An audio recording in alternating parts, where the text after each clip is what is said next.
Welcome to Developing a Business Plan module of the YouWin Connect program. This module is designed to assist you to learn in simple ways, but very effective ways, how to develop a business plan.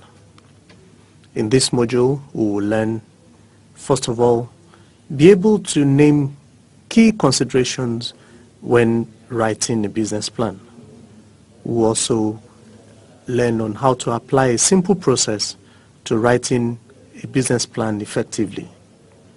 We'll also be able to, at the end of the module, we'll also be able to present a business plan document. Also, as a learning outcome, we'll also know the key considerations when evaluating investment decisions. We will learn common tools and techniques in evaluating investment options. We will know key considerations in business expansion. This module will also culminate in us learning steps in modernizing an existing business and, of course, key considerations in developing new products. In terms of content, we'll learn developing a business plan in session 1. In session 2, we'll look at evaluating investment decision options. And in session 3, we'll look at expansion and how to modernize an existing business. Session 1, developing a business plan.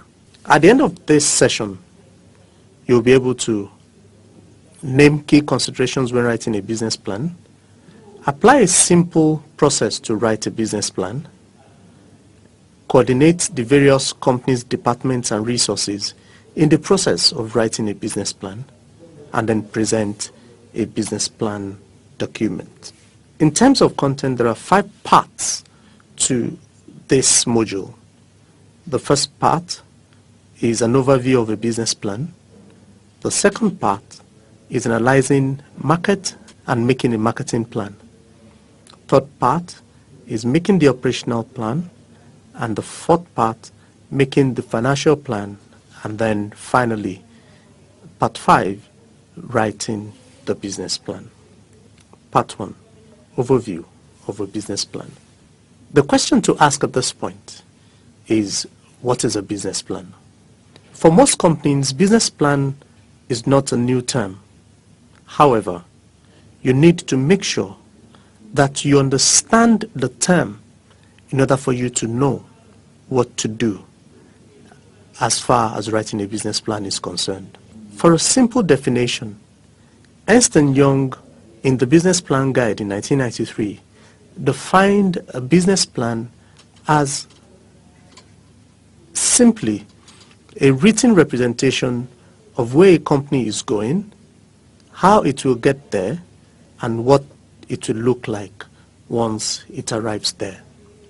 In other words, the business plan is the roadmap for any business.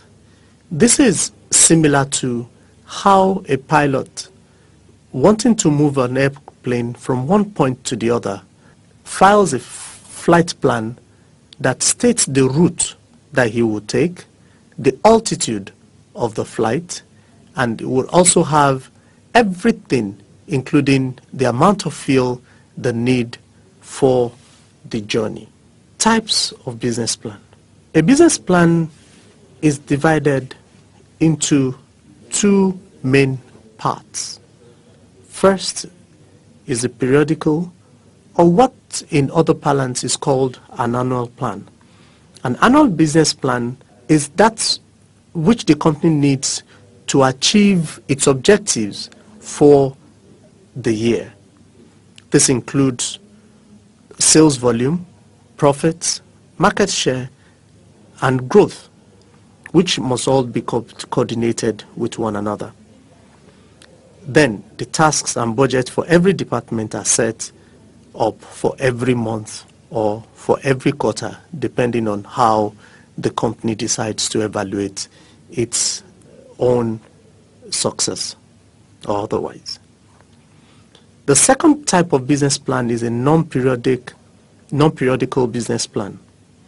The non-periodical business plan can be looked at in 2 ways. One, it could be a plan to start up a new business, or it could be a plan for a new investment. Usually, a non-periodical business plan would feature objectives which ranges from 3 to 5 years. It is generally done as a necessity for a company, either at startup or when they need to raise capital or to get a new license. This business plan can also be used as guidance for management in terms of operational directions. Now, let's look at the content of the business plan.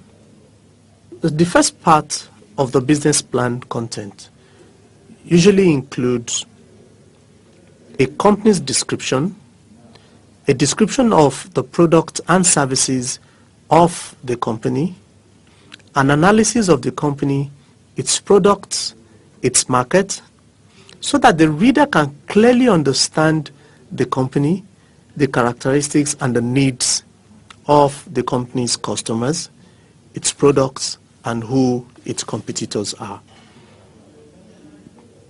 The next part of the business plan includes the company's objective, the general strategy and devices, together with concrete functional operations which the company intends to implement to achieve its objectives. The ability of forming this strategy and the thinking of the plan maker is shown in this second part of the business plan. The last part of the business plan is concerned with analyzing the resources needed to implement the business plan. It also contains forecast of financial results which the company plans to achieve. The risk analysis part is used to consider and compare the real facts in relation to the assumptions in the business plan. In summary, the business plan's content can be categorized into 3. First is the company's description, second, analysis, and third is the estimation and evaluation. The important thing is to make sure that in writing the business plan, there's consistency between the 3 parts of the business plan. It's important to note that all of the parts of the business plan are all interconnected as one leads to the other. If you take any part out of the business plan, most likely the company would not be able to achieve its set objective. Although the business plan is divided into parts, for the company to be able to operate effectively, all the interrelated parts must show some level of consistency.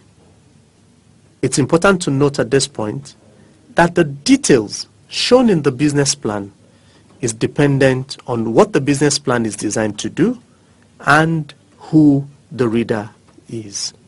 Let's look at the steps in the business plan process. This also dictates how we will study this plan in this module. So firstly, we start with the market.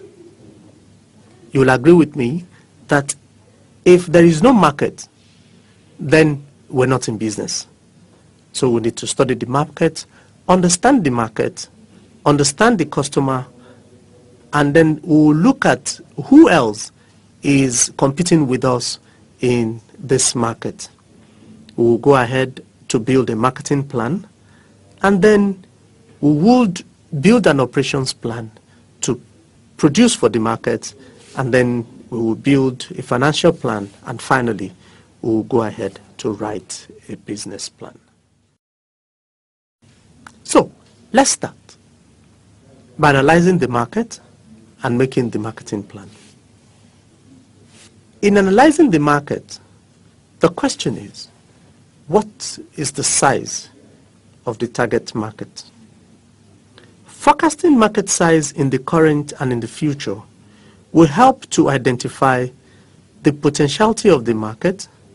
This will help to decide whether to get into the market or not, and to project what sales volume we will be able to achieve in this market. Suffice to say that it's so possible that the goods or the products that we're thinking of bringing to the market is a matured product, in that there are many people who are providing such products already. The question we would ask ourselves is, what makes us different? Does the market still have the ability to contain this product we're bringing to the market? And will there be people within that market that would still be able to accommodate whatever it is that we bring in, and also be able to provide the necessary patronage for our own products? Second question to ask is, yes, we have a target market, but what's the size of the total market? Can this total market be grown, or are we leaving it, or is it something that is finite and cannot be expanded? For us to be able to determine our target sales volume, we would multiply the market size with the target market share. For example, if the total market size is 1 million persons, and we have targeted to serve just 25% of the market, what that means is that our sales revenue can only be based on 250,000 people, which represents a target market share of 25%.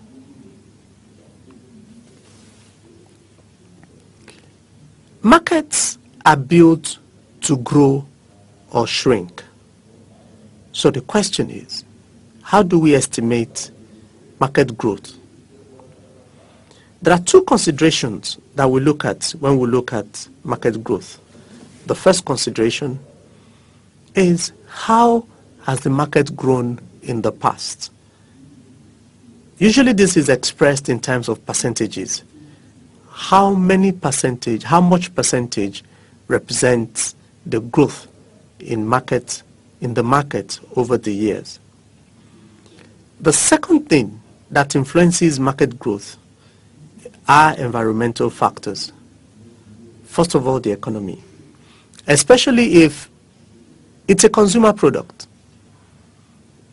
The more disposable income within the economy, the higher the probability of growth for most consumer products. The second thing that affects market growth in terms of environmental factors is technology. In the last few years, a number of developments in the technological terrain has changed the taste and how people want to access markets. So we need to take that into consideration when we're estimating market growth. Legal considerations, that's the law and regulations, also affect it, and of course substitute products. Let's look at customer characteristics. The questions that we would ask ourselves is, who are the customers that we're targeting to buy our products? There are many people involved in the buying process.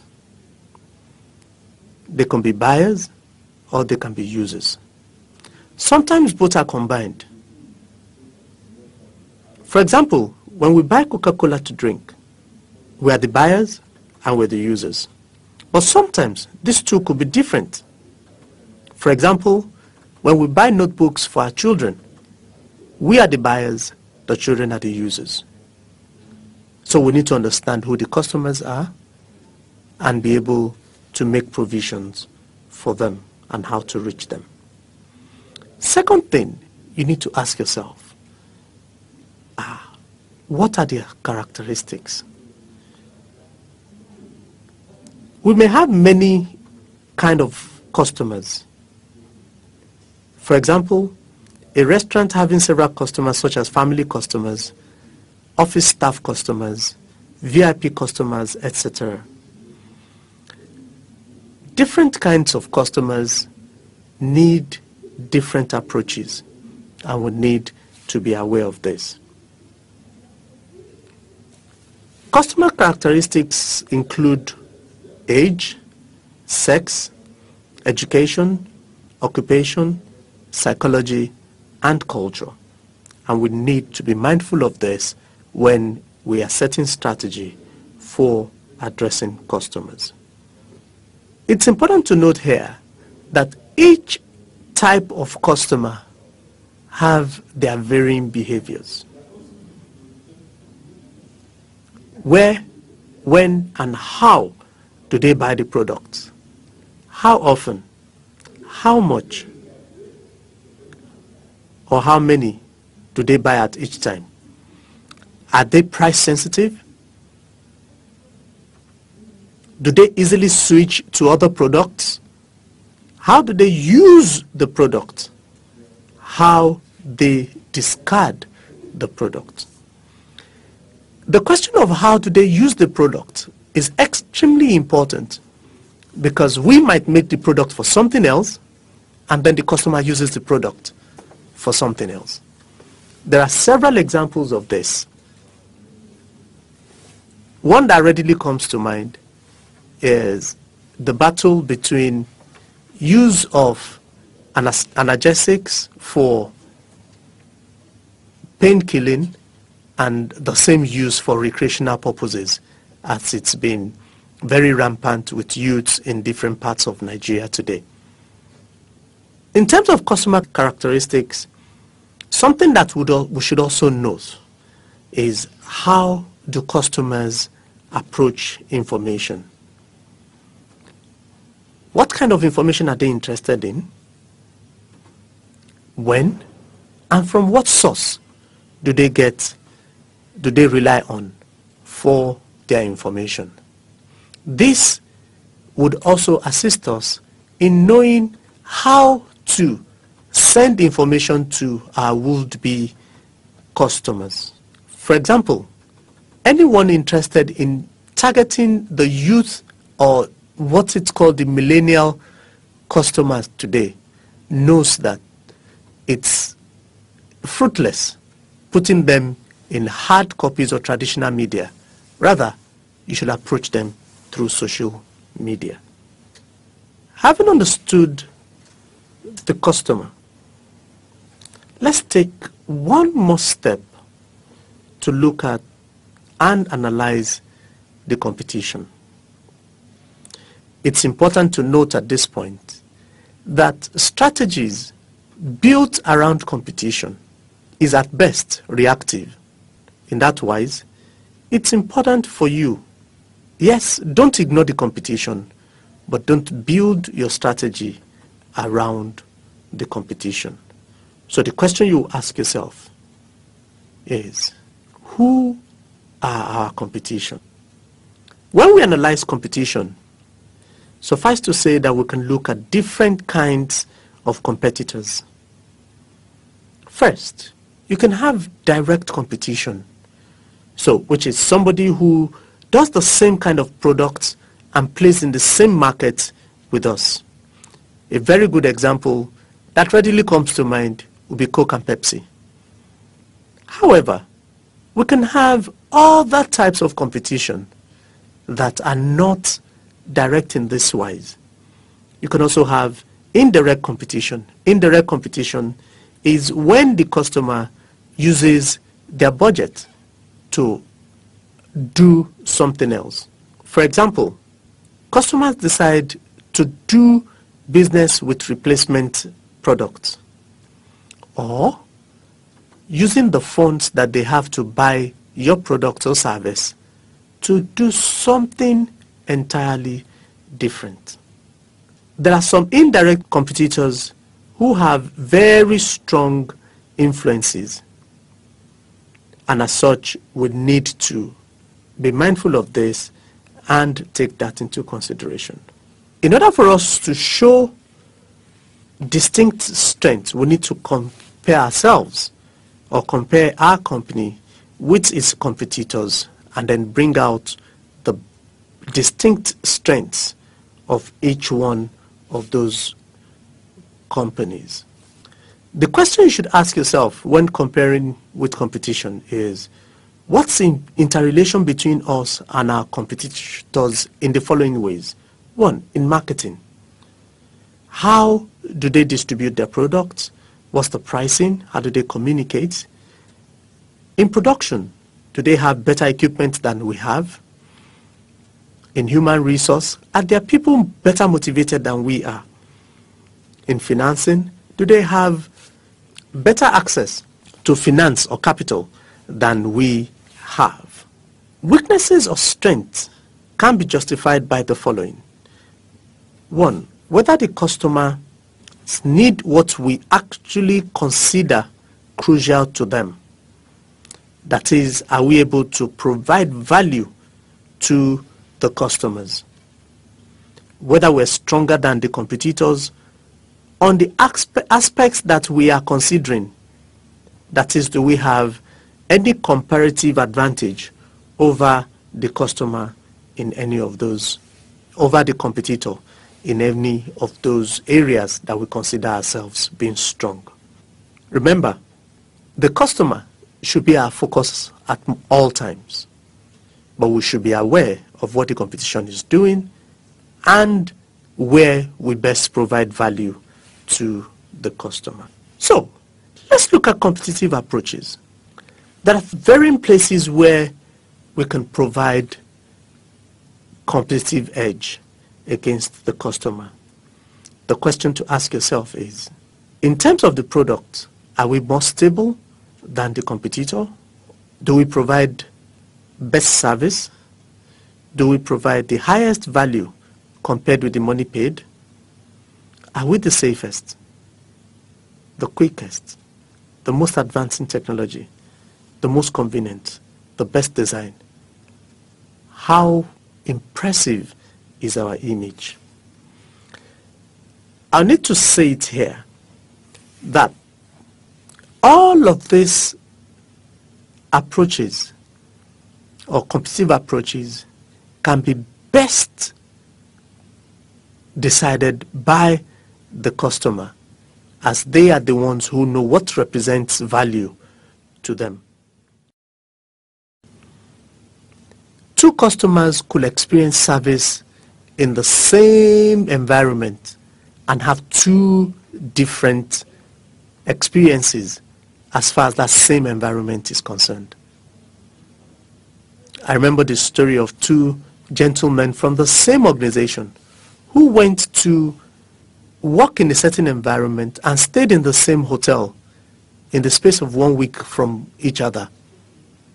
One of them believed that the hotel, the services at the hotel, provided the best value that he had experienced in that region in a long time, while the other thought that that was the worst service he had ever received. So we need to be mindful of all of this and the kind of image that we want to give out to customers each time that we provide service to our customers. So, customer analysis, what does it help us to do? It helps us to set objectives and identify our target sales volumes. The two most common objectives of an enterprise are sales volume or market share and the net earnings, which in other parlance is called profits. The two objectives are, however, not mutually exclusive. A company can work towards both objectives at the same time. However, it should prioritize them. One way to reconcile these two objectives is to identify the target sales volume and the profit index, which will be calculated in the financial plan. If the minimum profit index calculated in the financial forecast seems not achievable, we need to come back and review the whole plan.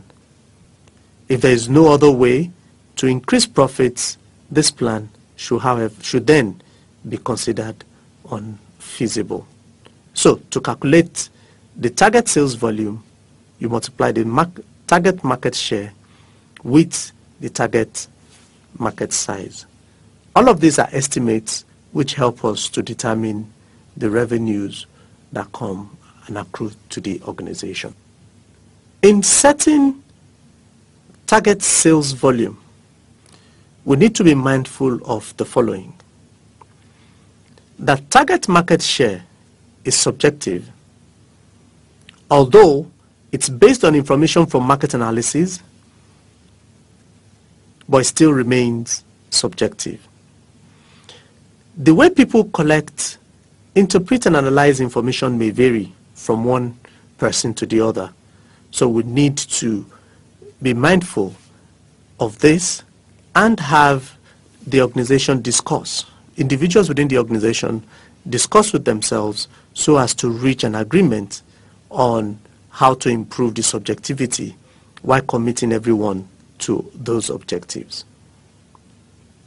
For a new investment, subjective factors can play an even bigger role. However, the management of the organization will still need to try and use historical sales and market share to develop the annual marketing plan.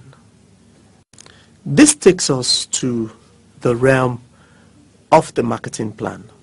While this is not a marketing management module, it, however, touches on the marketing plan for how to reach the customers that we had analyzed earlier. In this area, there are 4 main activities that would be considered as far as the marketing plan is concerned. First is the product. How does the product look? Second is, how will the price be set? How will the product be distributed? And how will communication be done? This is referred to in marketing management parlance as the 4 P's of marketing. And this is very essential when we're building a marketing plan, as at this point of the business plan, we're able to show that the products that we make, we can talk about the packaging, the sizes, the different offerings that the product has, the price, how it will be distributed, where it can be sold, where it can be bought, and then how we intend to do promotions around it. The marketing plan helps to achieve the business objectives and communicate the competitive approach into specific activities. Imagine that we have analyzed the customer and the customer's characteristics effectively. We have also embarked on a viable and effective marketing campaign. We still need to make provision for things that could go wrong. Sometimes, or most times, like Murphy's Law says, whatever would go wrong, would go wrong. So, at this point in the business plan, we should also take a deep look and make some analysis of risks that could occur, and also look at contingency planning. Sometimes market conditions do not go as planned. Sometimes the marketing activities encounter some level of obstacles. Therefore, we should consider in advance the possible events and prepare contingency plans. This will ensure us to be more proactive and limit risk when accidents happen. Risk analysis includes a forecast of what mishap could possibly occur. Something that could happen is that there's a stronger competitor that enters the market, or government suddenly changes its policy. The story has been said of a company that shared its plan with government and asked government, and government made a promise to impose high tariffs on importation of a certain commodity, only for when the company had made all the investments and was about to launch to the market, government lowered the tariff on the same commodity. What happened after can be a guess between you and I. So, we must prepare a contingency plan which will state what we will do in case the risk that we forecast happens. So, how do we evaluate the criteria of a marketing plan? First, marketing should be consistent so that it can build a competitive approach. A certain shoe manufacturing company communicated in its marketing approach that it cares for Nigerian feet. However, because the company didn't change its services, Nigerian customers suddenly did not feel that they were cared for. What that simply means is that was an empty slogan. So there has to be consistency between what marketing promises and what the company actually does. There's also the need to check the suitability and consistency of marketing coordination with customers' characteristics and competitive situation. Most of the time, manufacturers or producers are disconnected from their customers, and this leads to distrust between the customer and the manufacturer. Finally, you must consider the possibility of achieving the marketing plan's objectives. If the objectives cannot be achieved, the marketing plan needs to be reconsidered. If it still fails, the company needs to reconsider its own objectives. The final thing to consider as far as the marketing plan is concerned is estimated costs. Estimated costs in marketing includes the cost of advertising, the cost of promotions, in case we do buy one, get one free, 20% off, 50% off. All of these come at a cost, and we need to consider it. Selling and distribution expenses. How do we get the goods to the market? What are the incentives that we give to distributors in the case of those of us who use distributors? Research and development costs, that's R&D costs, would need to also factor that in when we are looking at the cost of marketing. And also, in terms of contingency planning, we must make provision for the costs of contingency planning and every other cost that comes to bear. There's a need to calculate contingency plan expenses. These expenses will not be used if there are no incidents. Normally, marketing expenses are calculated as top-down according to a budget identified based on average industry levels or based on competitors. For example, marketing expenses take 10% of turnover. Marketing budget should be taken approximately as 10% of turnover. But this also depends on the level of promotion that needs to be done and also where the company is at in its own life cycle. Specific expenses need to be added up, and we can use market price and experience to do this. This brings us to the end of the part of discussing the marketing plan. By the time we've gone through all of this, we would have everything that we need to put into the marketing plan for our business plan. So now let's look at the portion of making the production and operation plan. In a business plan, after you must have set your objectives, there has to be a link between your production plan and your marketing plan. Remember that when we discussed earlier, we said that the marketing plan sets the objectives for the business plan.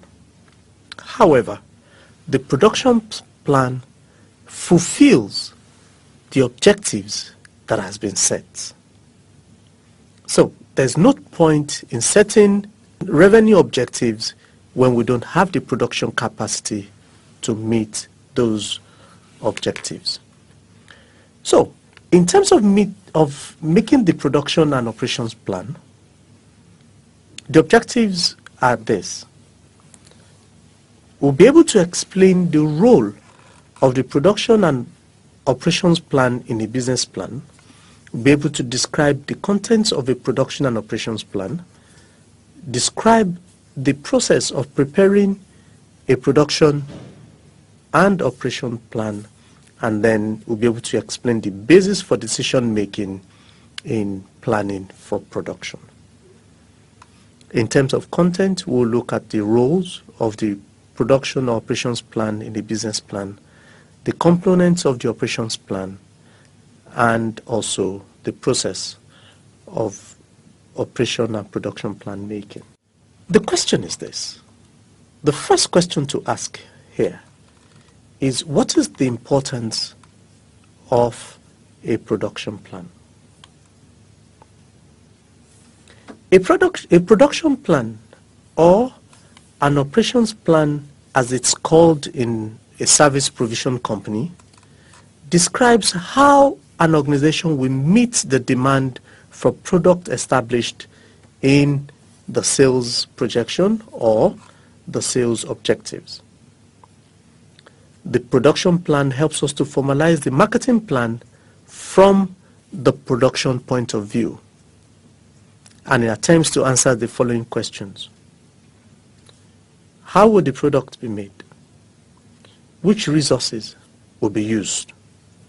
And what would be the cost of production? Generally speaking, the marketing plan is based on market analysis, and it's a subjective determination of the various persons within the management of the company. Therefore, to formalize that marketing plan from the production point of view helps us to examine the feasibility of the plan so that timely adjustments can be made.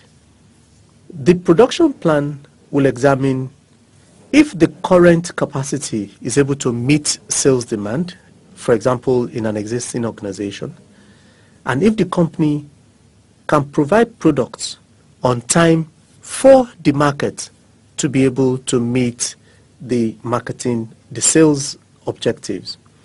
And of course, what would be the action plan and what would the resources needed? I think the next natural thing to do is to look at the content of a production plan. So, a production plan would have the description of products and the production volume. The products are described from a production perspective, and it will include the raw materials to be used, the equipment to be used that are required, the cost of production, what products will be produced, and how many products of each type should be produced by the company to meet its marketing and stocking plan. The production plan would also have the production procedure. How would the products be produced? That is, what's the production process? What's the technology that will be used? The steps or components that will be used, that is, are we going to outsource or are we going to produce in-house? And why are we taking such decisions? The third thing that will be covered in the production plan is equipment and machinery. What's the plan for equipment and machinery? This needs to be provided separately because it influences the decisions on other resources. Equipment and machinery usually requires substantial investments. Therefore, this plan is very important to be able to make our financial projections. The fourth thing to look at are raw materials and other resources. In this section of the production plan, We will look at the demand for using and stocking of raw materials, quality and quantities required, substitute materials in case the original that we need are not available, suppliers of raw materials, what are the terms of those supplies, what's an economic order quantity, what quantity makes it reasonable for us to be able to keep stock, what are the risks involved in the production process and the requirements as far as human resource, such as the number of employees and skills required are concerned. The fifth thing to look at that forms the content of a production plan is the estimate operation costs. How much financial investment is needed for the production process? What's at the cost of the production and what expenses will be run as far as the production is concerned? And of course, the final thing to look that forms the content of the production plan is the competitive advantages. This section describes the company's quality, product price, scale of production, technology, experiences, and the level of flexibility. Let's look at some of the parts that have been discussed above. First, let's look at the production planning process. In terms of production planning process, this covers the product structure.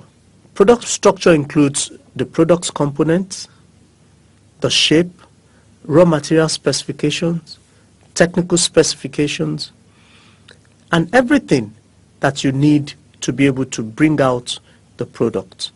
And the production process also describes every product in case you are producing several products. The production planning process also takes account the production quantity. How much of each type of product you need to produce.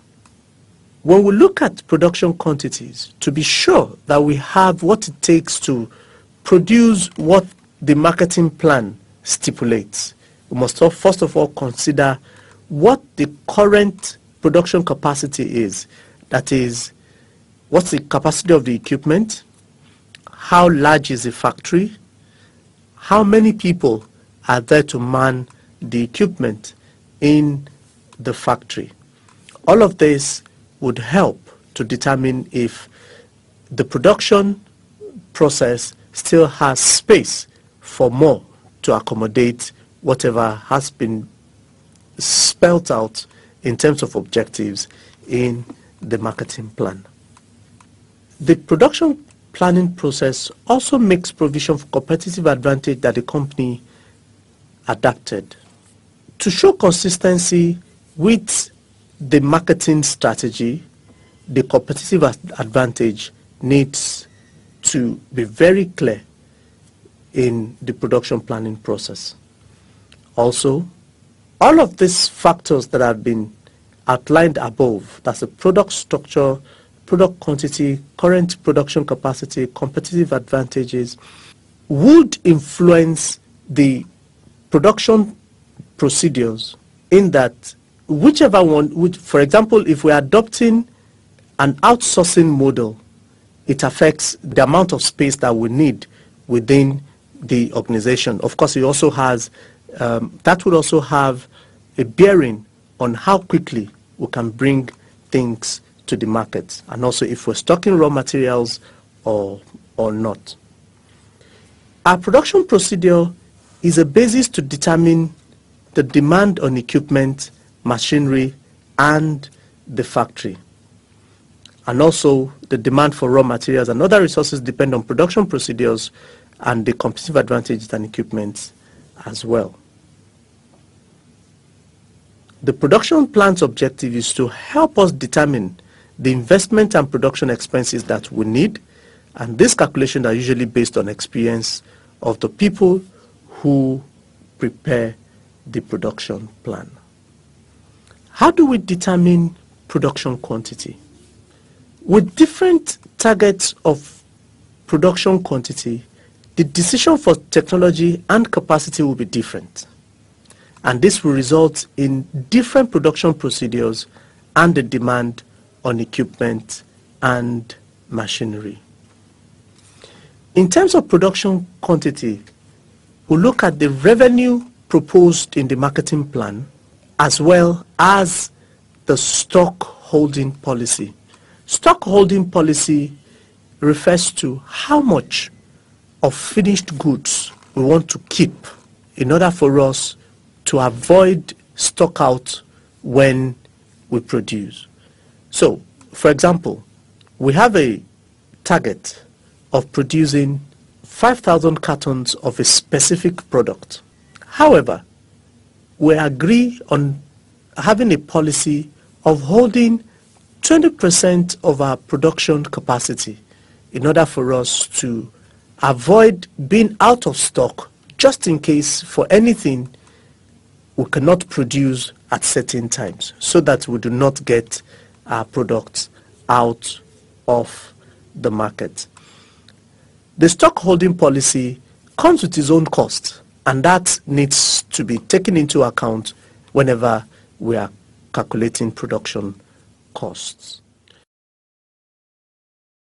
So, how do we determine a production procedure?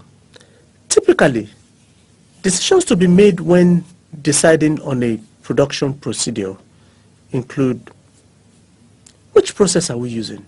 Manual? Automated? Are we producing in-house or are we outsourcing?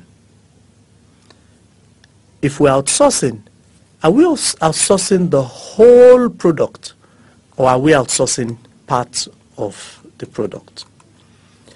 And usually what assists in being able to make this decision in order for us to be able to have competitive advantage are the following.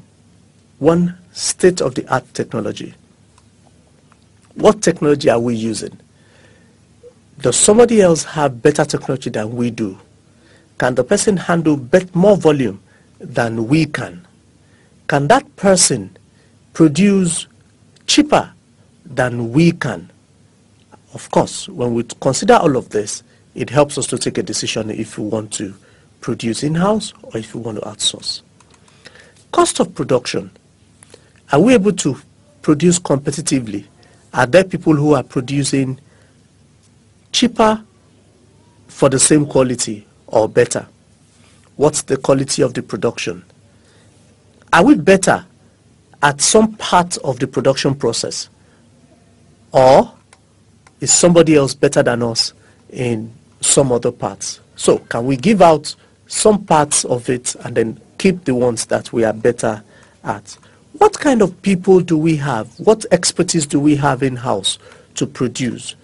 These are the basis for us to make decisions in order for us to be able to work best with our competitive advantage.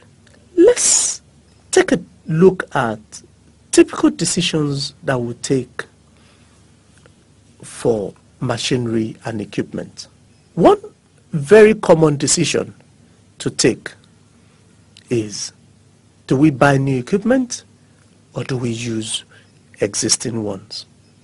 This is a decision that comes up from time to time, especially when the demand for our products increase and the capacity that we have seems to have been maximized, or we feel that we do not have enough capacity on the machine to be able to produce for the market.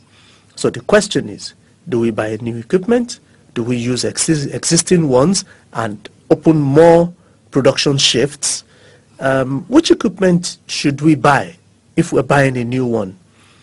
A typical question that always comes to mind at this point is, if you have a demand twice what you currently produce, and you have a situation where there's an opportunity to buy an equipment that would make exactly twice that amount, should you invest in that equipment, or should you buy one that will be that have bigger capacity, thereby making provision for expansion later. Where would you site your factory? What's the location? What's the layout of the factory in terms of the equipment that you will put in there? Basis for decision making in this wise will include the capacity requirements plan. How are you going to expand? What's the ramp up plan that you have for expanding your capacity? What's the current capacity you have? Have you maxed out the number of shifts that you can do on the setting machine that you already have? And what's your production procedure and plan? After moving away from machinery and equipment, the next typical thing to look at is raw materials and other resources. What sorts of decisions do we make here? Where do we get the best quality for our raw materials? Who will supply them? What kind of stock levels are we going to keep? Now, talking in terms of raw material stock or inventory, the question is, what mode of inventory management do you want to adapt? Do you want to do just in time? Do you want to do economic order? Do you want to hold minimum level of stock? Now, this all depends on the policies of the organization and what you have decided to do as far as holding on to stock is concerned. Don't forget that holding stock, whether be it finished goods stock or raw material stock, all of these come with a cost, and that cost must be taken into account when this decision is being made.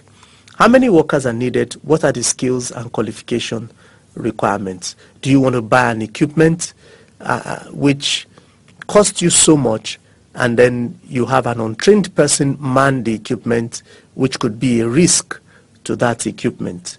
This reminds me the story of a gentleman who bought a Rolls Royce Phantom, and gave it to somebody who he pays 50,000 naira to as a driver. Of course, you know what will happen to that car. So, what's the requirement? What's the qualification? These are all the things, the kind of skills that are required in order for you to be able to get the best of the equipment that you have spent a lot of money on. So what are the bases for decision making? Competitive advantage. Where do you best have an advantage over your competition in terms of delivery terms from your suppliers or would-be suppliers? What are the terms of payment? Are they flexible with payment? Are they very rigid? Are they expensive? Are they just provide value for the amount of money that you've invested? What's the cost of your stock? What are the characteristics of the stock? Do you need to spend a lot to stock them? Okay, so these are all considerations that you give when you're making the decision for raw materials and other resources. Of course, what's your production plan? And does the production plan support the stock plan that you have? So, how do you determine the cost of investment when you talk in terms of the production plan? The production plan provides information for us to be able to calculate investment expenses in the following areas: land and infrastructure. That are we buying or are we renting? All of these costs will go into the investment, expected investment costs when we get to the financial planning stage. What's the infrastructure that is needed? Electricity, water, sewage treatment, internal roads, fences, and all of that. All of this are important for us to take into account their costs so that we can be able to estimate the investments that we require in the financial plan. Office and factory, what's the design? What are the construction expenses, working capital, required stock levels of raw materials, working group progress, finished goods, and all of this, the cost of this all go into what would make provision for in the financial plan. In terms of production costs, we can look at production costs plainly from two main directions. The structure of production costs are either fixed or they're variable. Variable costs include the cost of materials, talking in terms of raw materials now, the cost of raw materials, labor that is directly related to the production process, and other production costs. Fixed includes general production expenses and indirect labor costs, and of course the depreciation, the cost of depreciation on the equipment. In closing up the discussion on production planning, a few things that we need to note and be aware of. When writing a production plan in a business plan, we need to pay attention to two main issues. First, you have to be clear who the target readers of the business plan will be and what's their motivation.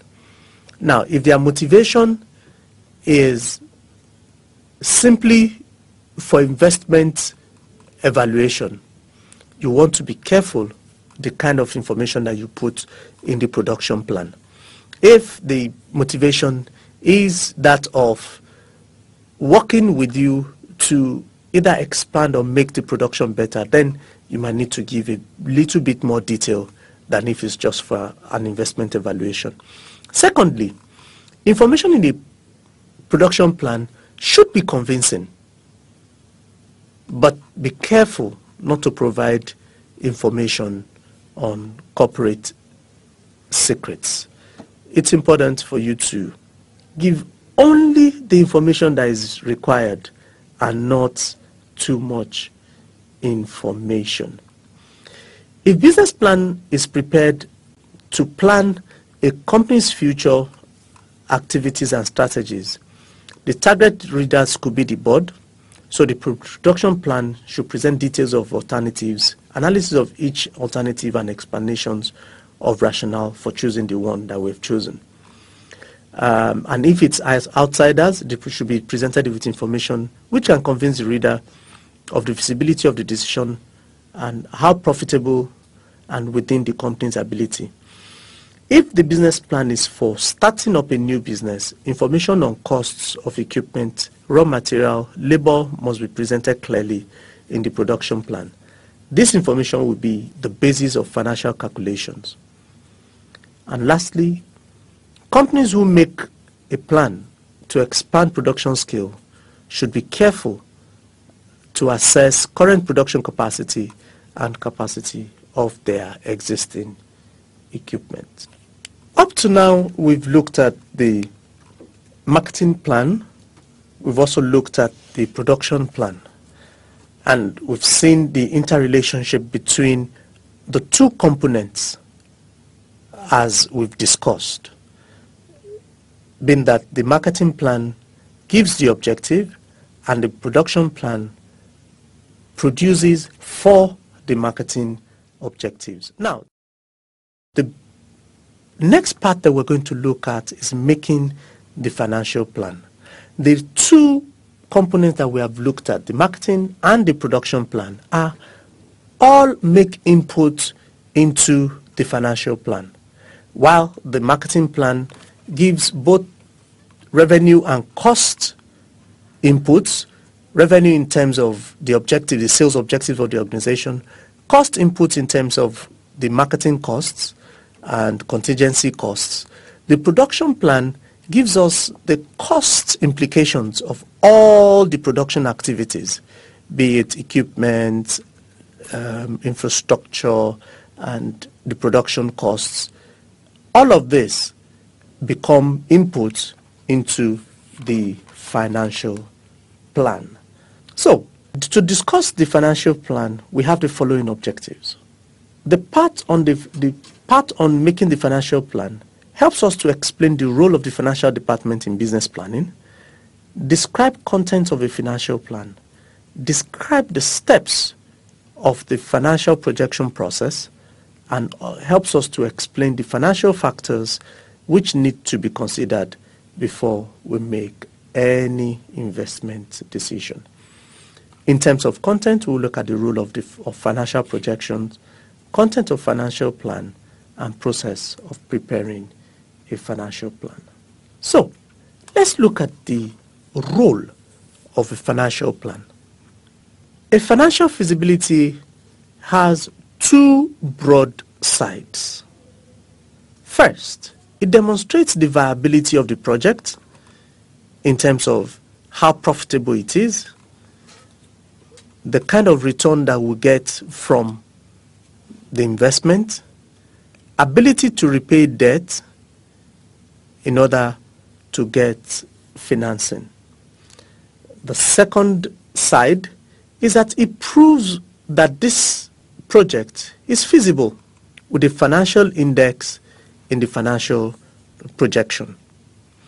This index will be mentioned more clearly in the next discussions. When we put investment ideas into practical figures, setting the expected receipts and expenses of the project is one of the things that shows that those projects are viable. The simplest way to control project implementation is to make a comparison of real revenues or expenses and forecasted revenues and expenses in the financial projections. So, what are the contents of a financial plan? There are three main components or contents in the financial plan. First is summary of historical financials. So this will include the growth of turnover, profitability, property balance for at least 2 years, and other attached illustrated data. This section of the business plan should not be over 2 pages long. So it gives how historically the company's revenues have grown over the number of years that is in view. This section aims to demonstrate the company's past performance and its ability to support the new project to potential investors. This section is not applicable for financial projections of new ventures because new ventures means that there is no historical record. Now, when you have written and shown the summary of historical financials, you then need to present the summary of forecasted figures.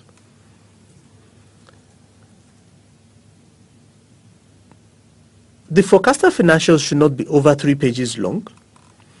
It explains investment items and their financial requirements. So it tells us what funds are required and what the funds will be used for. It will present key assumptions written in the financial projections. It would also show estimated results based on index, profitability, quick payable, long-term solvency, the sensibility of the project to the changes in the market, and the financial outlook of the project. The next thing to have in the financial plan are all the detailed calculations. However, this is not presented as part of the business plan. It's attached as appendices at the back of the business plan so that we do not bore our readers. Now let's look at the process of developing a financial plan. Financial projections can be related to a cycle. It indeed actually is a cycle. The financial projection results are key content of a financial plan. In fact, people usually make the financial projection before writing the financial plan. Let's see why the financial projection is a cycle. The first data needed for the financial projection are forecasted expenses. Such expenses are as the cost of sales, what we need to start the investment, investment costs, the sources of the financing where they're coming from, and then that is put into use, and then it generates sales projections, and the sales projections, sales revenues rather, generates sales revenues, and the sales revenues, of course, have associated costs with it. When you mix the investment, add the sales revenue to it, and take out the costs, it brings you to the point where you have results of financial projection. Now, if you have the results of the financial projections, it can either show that the investment is profitable and there's some level of solvency with it. If it is, then you can take a decision if you should invest or not. And when you do that, you go back to the beginning, and that's how it becomes a cycle. For emphasis sake, please note that project size will determine the turnover, the selling costs, and other expenses. Turnover and other expenses will determine the profitability and if the project will be solvent or not. Considering all that, the investors will decide to or not to invest. If the profitability or solvency are at risk levels, you should adjust the project size, increase turnover, or reduce expenses. If the project cannot be adjusted, the project then is not feasible. Okay, so where do we get input data for the financial projections from? 1. Project expenses. We get this from the person managing the project or the owner of the project about the size. This is based on opinions of sales and operations department. Financial sources. Estimation of the financial department. They will be able to tell where the financing will come from and what kind of mix the financing would be. Turnover will be forecast of the sales department. Production costs, data collected by the financial department for current products, or data from trial results of the operational department for new ventures. Sales and marketing expenses, data collected by the financial department for new ventures. Sales expenses are estimated by the sales department. Now let's look at the process of developing a financial plan. A critical part of the financial plan are assumptions. Because we're dealing with projections, assumptions are extremely critical for this process. The question will be, why are assumptions needed? The financial projection is made for a period of 3 to 5 years. However, at the time of making the projections, the necessary information and data are generally not sufficient. Therefore, assumptions are needed. The assumptions are based on historical data, experience, and estimates. Accuracy of assumptions will determine the quality of the forecast. Therefore, one needs to be very careful when making assumptions, because whatever you put in is what you get out of it. If you prepare your forecast with unrealistic assumptions, the forecasts themselves will be very unrealistic. Business characteristics influence the assumptions. Therefore, there are no standards for making assumptions.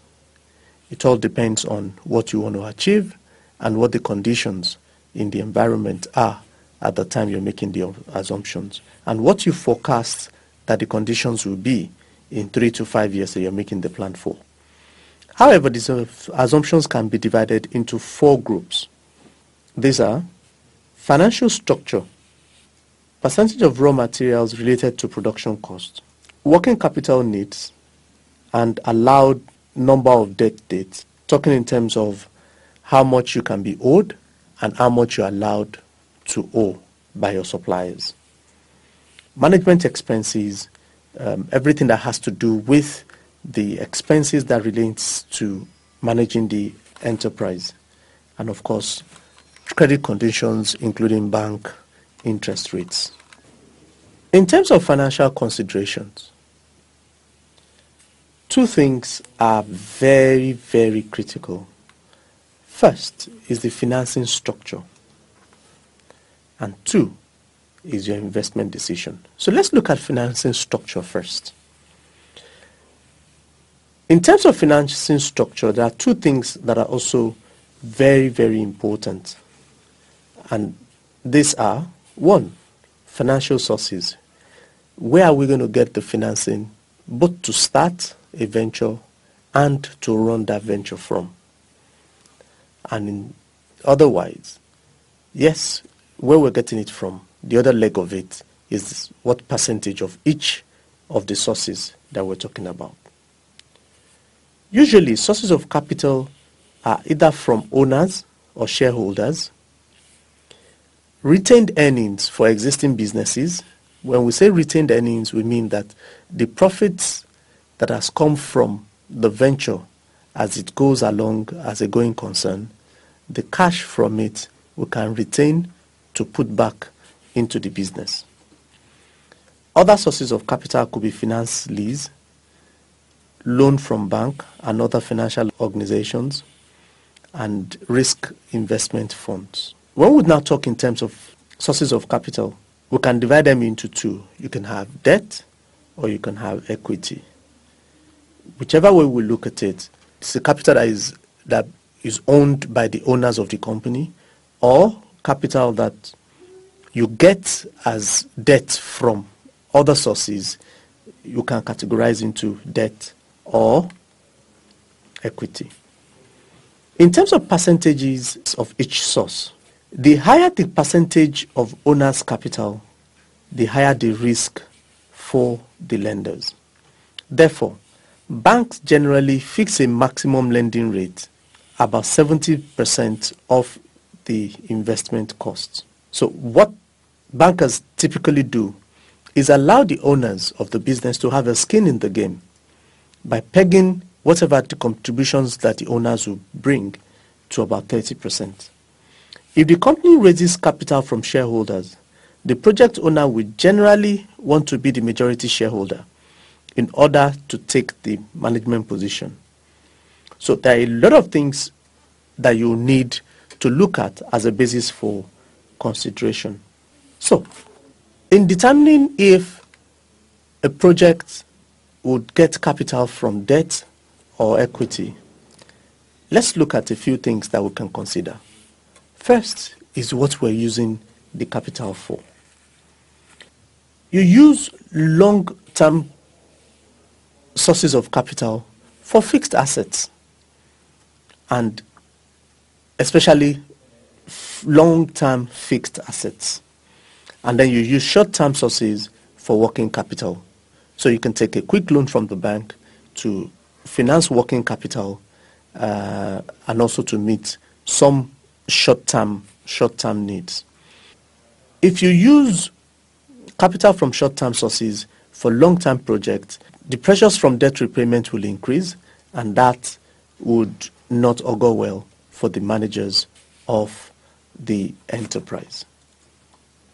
The cost of capital in terms of interest rates and dividend payouts also are basis for consideration in determining the percentage of capital from any of the sources that we had mentioned earlier. The longer lending time, the higher interest and the higher the risk. The cost of capital is the interest. Interest costs are usually lower than cost of shares. Because as shareholders take greater risk, they require greater return on their investments. In case the company goes bankrupt, shareholders are refunded only after all other lenders are refunded. And there's been an age-long debate on which is more expensive. Is it debt or is it equity? To further the debate, a lot of people seem to think equity is cheaper than debt. However, in terms of management, equity is a lot easier to manage than debt. But debt at the end of the day might actually be cheaper depending on the consideration that is being given. But this is not a finance class, so we will not dwell too much on that. The cost of capital is the interest. Interest costs are usually lower than cost of share because as shareholders take greater risk, they require greater return on investment. In case the company goes bankrupt, shareholders are refunded only after other lenders are refunded.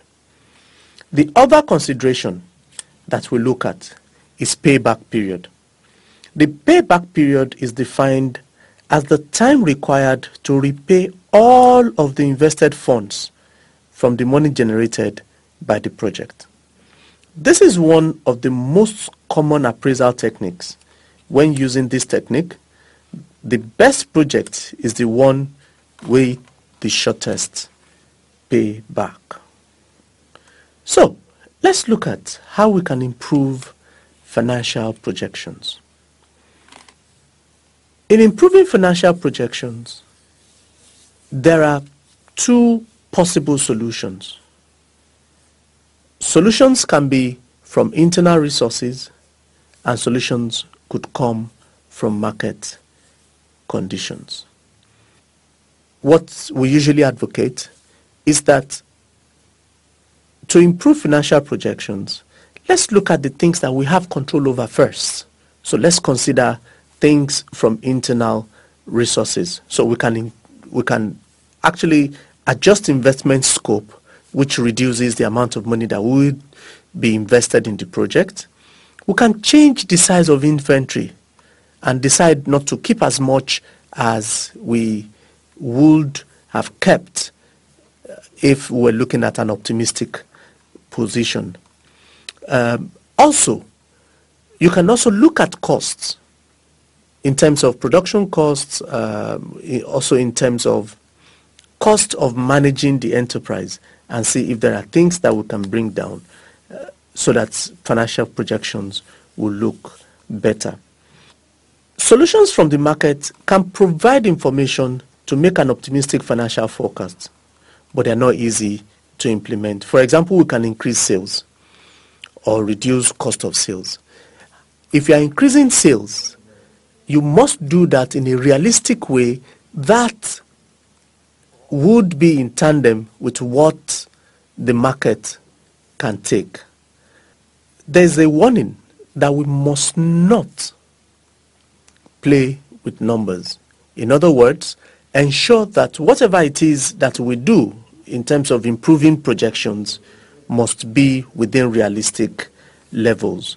If after adjustment the forecasted figures, the results of the forecasted figures are still looking bad, then it's generally not allowed to invest, not advisable rather to invest. Having considered the three components of marketing plan, operations plan, and financial plan, it's now time to sit down and put all of this together in a business plan.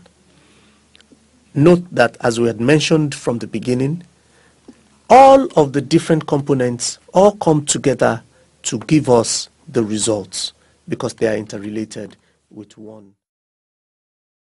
So, let's look at writing the business plan.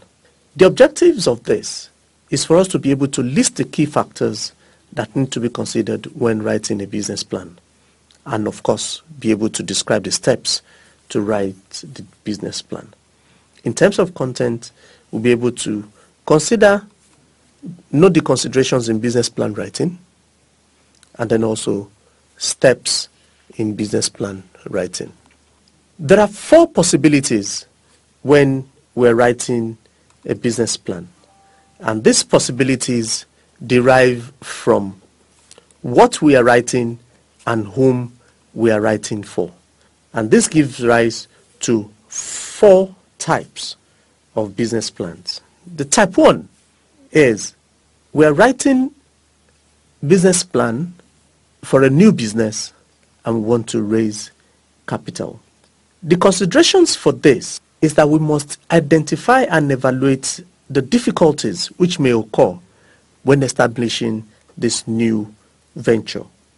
We must conduct a detailed analysis of the business activities, highlight the distinctive strengths, weaknesses, and challenges that may occur in order to develop solutions.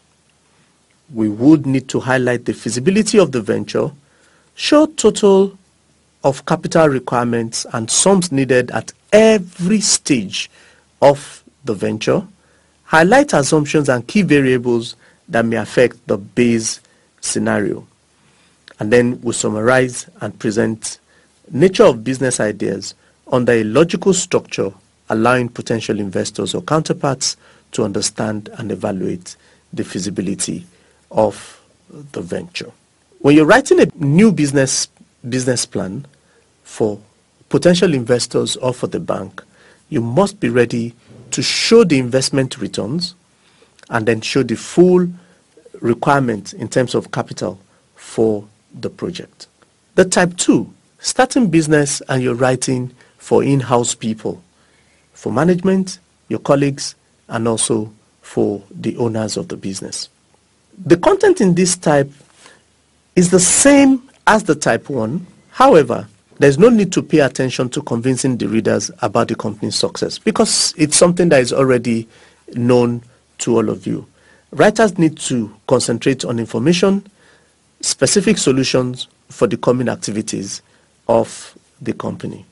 So in this, you show the objectives, business strategy, and the taxes. Of course, you will give detailed technology and production process and the description of the production process when you're writing this. You write the necessary resources and the timelines that you need. And of course, in the financial plan, you will show the risk evaluation. You will also show scenario analysis and paint the best case, worst case, and the realistic scenarios when you are considering the financial aspects of this venture. Type 3, it's an expansion business plan. You want to expand the investment and you want to raise capital. You're writing for banks, shareholders, and potential investors. This should present clear turnover, current earnings, receivables, and why the company needs extra support. It should highlight the feasibility of the venture, show the total capital requirements and needs at every stage of the venture. Needs to emphasize which factors will enable the company to succeed. And of course, it needs to anticipate the potential risks, analyze and prepare for potential obstacles, or identify the level of risk tolerance of the company. Type 4, expansion investment, and you're writing to in-house people. The content is same as 3, but it's a lot more specific, concentrating on main issues like current difficulties of the company and the solutions to them. A business plan should help venture managers anticipate difficulties or risks which they will meet and make right and on-time decisions in implementing the process. This plan should show very detailed technology, selective production process, and the marketing strategy. So, when writing a business plan, how should the outlook be? Let's look at suggested outlines. You have an overview, which some people call executive summary, which should give you the full view in not more than 2 pages of what the business plan is about. The venture, the market, the expected returns, and what you intend to do. And then you have the other part of the business plan. So you have executive summary, you have an introduction of the company, the people who are managing it, and the governance structure, that is the board of the company. Then you have products and your service description, you have your market analysis, you have a marketing plan, and then you have your financial plan, and you can put every other thing as appendices. Let's look at the steps in writing a business plan. Step 1, preparation. This includes shaping of needs, shaping your ideas, determining your objectives and your action plan, and then your necessary resources. So this is the point that you prepare all of that and you start to shape your ideas around the venture that you're going into. Step 2, information collection. It's at this point that you make a note of the information requirements and the way you want to collect every type of information. You determine the level of accuracy you require, because this will have a strong influence on the amount of time that is necessary and the cost and the way to collect the information. Step 3, draft. This includes information collection and analysis, building strategy and action plan, forecast, and collection of resource requirements, as well as risk analysis. It's at this point that you put your draft together on the way the business plan will eventually look. Step 4, adjustments. Your draft is presented to either your board or consultants to get their contributions. These contributions should be considered carefully in order to make any necessary adjustments. This process may be repeated as needed so that the business plan would have the required accuracy. Step 5, approval. A business plan writer will complete the plan and then submit it to the company's management for approval. The business plan writing process is completed when management accepts its quality and agrees to it. Now the question is, should the business plan be written in-house or should it be outsourced? Are we going to hire a consultant or are we going to write ourselves? There are many advantages and disadvantages for both options, either to write in-house or to hire a consultant. Now, the generally accepted mode is to have a combination of both, because the business plan owner understands the business or the venture that he wants to go into much better than a consultant would. However, the business plan owner might not have the requisite knowledge and ability to write a professional business plan. So, he needs a consultant to do that. So we'll look at this, even though it's more expensive to hire a consultant, but with the business plan owner doing some level of the work, it's easier for the process to be managed and might at the end of the day be a bit cheaper for them to hire a consultant just to help in finalizing the plan and making it more professional. Some important things to note. First, you need to identify what the purpose of the business plan is and who the readers are. This would help to tailor the way or the content of the business plan in order for it to be acceptable to whichever reader it's meant for. Usually, tasks are more difficult at the earlier stage, from the shaping of ideas to the data collection to write the business plan. So when writing, you should begin by the easy steps, like the company description, its product and services. Those ones come in a lot easier, and it's better to start with that. If you meet difficult issues and cannot solve them immediately, you need to make assumptions or postpone writing them, and then you can come back to them when things are a lot clearer. Arranging the presentation of content logically helps the reader to better understand the plan. You should write clearly and shortly, make references, and having detailed and accurate index, list of tables, pictures where necessary. But don't make the business plan a junkyard.